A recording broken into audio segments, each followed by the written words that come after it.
দীপ্ত চোখে গুপ্ত ছিল, দীপ্ত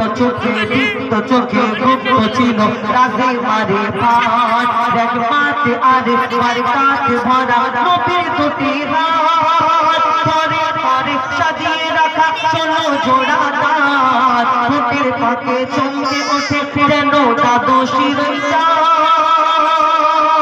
ধরে ধরে সাজিয়ে রাখা সোনা জোড়া দাঁত, যেন ঠোঁটের পাকে চমকে ওঠে দাদু শিরোই চাঁদ, তার বাবরি চুলের জাফরি হতে এমন ঘামের সুবাস বয়, যেন মিষ্টি আতর মাখা ছিল সারা বদরময়, তাহার মুখের কি বলি যেন কথা কওয়া বুলবুলি, তাহার মুখের কি বলি যেন কথা কওয়া বুলবুলি, ও তার শুনলে কথা ব্যথা হৃদয় আরাম পেয়ে যায়। আল্লাহুম্মা সাল্লি আলা দরুদ শোনা